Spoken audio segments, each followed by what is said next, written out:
선생님, 어제 뭐 보셨어요? 지난주 JTBC 톡파운 25시에서 효도여행 2탄을 방송했는데요. 효도여행 1탄은 지난 5월 가정의 달을 맞이해서 다뤘던 중국 장가게 코스였습니다. 효도여행이라 함은 부모님을 기쁘게 해드리고자 자녀들이 여행을 보내드리는 개념이잖아요. 장가게 코스가 과연 효도여행일까? 제가 한번 체험해봤습니다. 제 인척분이 마침 톡파운 25시를 보시고 우리도 장가게 한번 가보면 어떻겠느냐 하셔서 예약을 하게 됐는데 저는 내심 거기 힘들다는데 괜찮을까 했습니다. 실은 2016년 JTBC 뭉쳐야 뜬다 팀의 두 번째 여행지가 장가게 코스였거든요. 당시 방송에서 가이드가 처음 하루 이틀은 우리 아이들이 효자여서 이렇게 좋은 곳을 보내줬다 자랑들을 하시다가 마지막 날 즈음이 되면 아니 이렇게 힘든 여정인데 왜 여기를 선택한 것이냐 원망들을 하신다고 했어요. 결론부터 말씀드리자면 개인차가 있다는 전제하에 저로서는 효도여행 절대 아닙니다. 가서 보니까 환갑 기념으로 오신 분들이 꽤 계시더라고요. 환갑 정도면, 그러니까 60대 초반 정도면 어떨지 모르겠어요. 그러나 그보다 높은 연세에게는 그 체력적으로 버거운 코스예요. 김용만, 김성주, 안정환, 정영돈 씨 힘들어했어요 당시에. 그리고 1년에 200일 이상 비가 오는 지역이라서 잘못하면 일정 내내 비가 올 수도 있다는 거예요. 운이 나쁘면 우비 입고 우산 쓰고 산속을 걸어야 합니다. 천문동이 핵심 코스인데 톡파운 25시 팀은 안개가 껴서 제대로 못 봤고 뭉쳐야 찬다 팀은 시간이 너무 지체되는 바람에 날이 저물어서 제대로 못 봤어요. 저는 다행히 봤습니다. 절경인 거는 맞습니다. 죽기 전에 꼭 가봐야 할 곳이라고 하던데 제가 지금껏 접해 본 적이 없는 대단한 풍광이었어요. 물론 제 식견이 낮기는 하지만 그러나 문화유적이 딱히 있는 것도 아니고 왜 유럽 패키지 여행을 가면 성당을 보다가 질리잖아요. 장가게에서는 계속 경치, 그러니까 바위산, 계곡 이런 것만 계속 보는 거예요. 그리고 또 사람 구경. 우리나라 어르신들이 여행을 많이 오신다고 하지만 중국인 비중이 워낙 높고요. 유럽이라든지 미국인 여행객은 한 1%나 될까요? 그리고 반일 감정이 심해서 일본인 여행객은 전혀 눈에 띄지 않았습니다. 그래서 어딜 가나 중국인들로 시끌벅적합니다. 느긋하게 앉아서 경치 구경을 할 그런 분위기는 아닌 거예요. 한 코스당 10,000보 가까이 걸어야 하는데 오전에 한 코스, 오후에 한 코스 하면 15,000에서 20,000보 이상이잖아요. 그리고 오르락 내리락 계단이 꽤 많습니다. 중국 사람들이 정말 대단한 것이 도심 한복판에서 출발해서 산 정상에 이르는 케이블카를 설치하고요. 그 바위산을 뚫어서 엘리베이터와 에스컬레이터를 놨더라고요. 케이블카를 30분 가까이 타야 하고요. 에스컬레이터도 12번이나 바꿔 타는데 이 또한 30분이 걸려요. 올라갈 때는 케이블카를 탔는데 내려오는 길은 99차례 굽이굽이 꺾어지는 길을 셔틀버스를 타고 내려와야 합니다. 하루에 셔틀버스를 7차례나 갈아타기도 해요. 정말 멀미가 납니다. 까마득한 벼랑에 설치된 잔도 보이시죠? 그 잔도를 계속해서 걷는 거예요. 힘들면 중도하차? 가능하지 않습니다. 장가계의 대부분의 코스가 출발해서 한 바퀴를 돌아오는 코스인 거예요. 힘들어도 계속해서 걸어야 합니다. 엘리베이터와 에스컬레이터가 있다는 이유로 효도 여행 최적화 코스다. 부모님 관절 지켜드리자. 방송에서 이렇게 얘기를 하던데 예전보다 편해진 건 맞겠죠. 가마 타는 장면이 나왔는데 그게 8만 원이라면서요. 아무리 힘들어도 8만 원을 내고 혼자서 가마를 탄다고요? 그 또한 쉽지 않죠. 톡파운 25시에서는 비가 와서인지 매력 상서쇼라는 걸 보던데 저는 천문 호선쇼라고 장래모 감독이 연출했다고 해요. 몇백억 예산이 들었다는 천문산을 배경으로 야외에서 펼쳐지는 미디어 아트와 합창, 뮤지컬, 춤을 결합한 공연을 봤어요.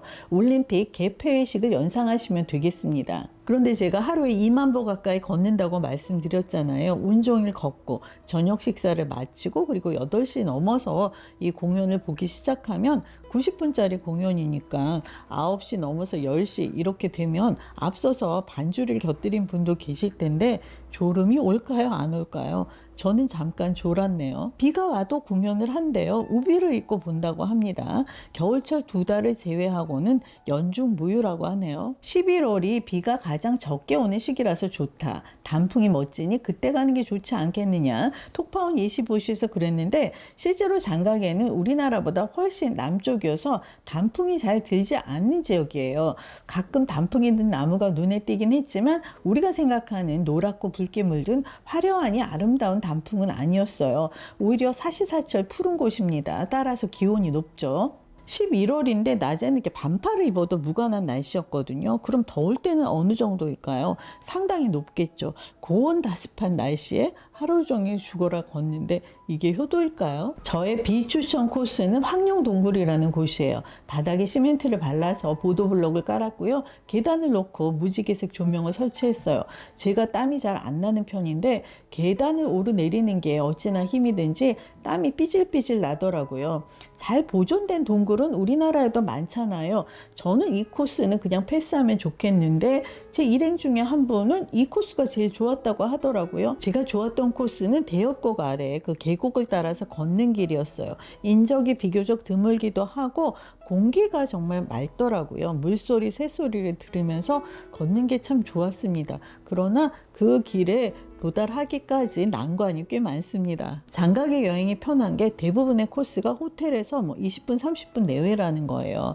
어지간하면 한 호텔에서 묵기 때문에 도시에서 도시로 이동하는 것이 아니기 때문에 너무 힘들면 그날 일정을 포기하고 호텔에서 하루 쉬어도 되겠죠. 그러나 문제는 할 게 구경거리가 달리 없다는 거예요. 시장이라든지 마트라든지 들러볼 곳이 딱히 없습니다. 제가 중국돈 위안화를 바꿔갔는데 쓸 데가 별로 없었어요. 그 주전부리라든지 마실 거는 카카오페이를 열면 알리페이로 자동으로 넘어가요. 잔돈이 생기는 것보다 그게 나을 것 같아서 카카오페이를 썼고요. 마사지 팁은 통상 3,000원이더라고요. 우리나라 1,000원짜리 석장.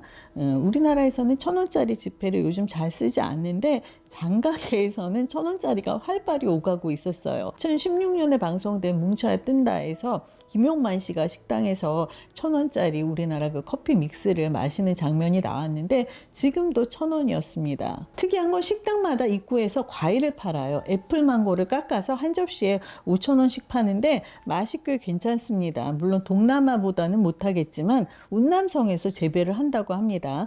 하미과라는 과일이 색다른 맛이었어요. 아삭아삭한 멜론이라고 할까요? 같이 간 인척분이 중국 주재원으로 오래 계셨는데 이번에 장가게에 가보고 깜짝 놀라셨다고 합니다. 너무 깨끗해서 중국 같지가 않대요. 그렇게 많은 사람이 오가는 관광지인데 관리가 잘 되고 있어요. 그 산속에도 청소하는 분이 계시고 쓰레기통이 막 50m, 100m 이렇게 하나씩 있고요. 그리고 화장실도 도처에 넉넉히 있었습니다. 관광지 화장실은 양변기는 드물고 주로 그 옛날 그 좌변기인데요. 깨끗해서 저는 오히려 그 편이 낫던데요. 그런데 화장실의 휴지는 거의 없어요. 준비를 해가셔야 합니다. 식당 잔반 처리 문제는 크게 걱정할 필요가 없는 것이 2모작, 3모작이 가능한 지역이라서 농산물이 아무래도 풍부하겠죠. 테이블 정리할 때 보니까 어느 식당이든 남은 음식을 다 한 접시에 모아서 버리더라고요. 음식 인심은 대체로 후한 편이고요. 자는 거면 먹는 거는 각자의 선택이라서 저마다 상황이 다르지 싶어요.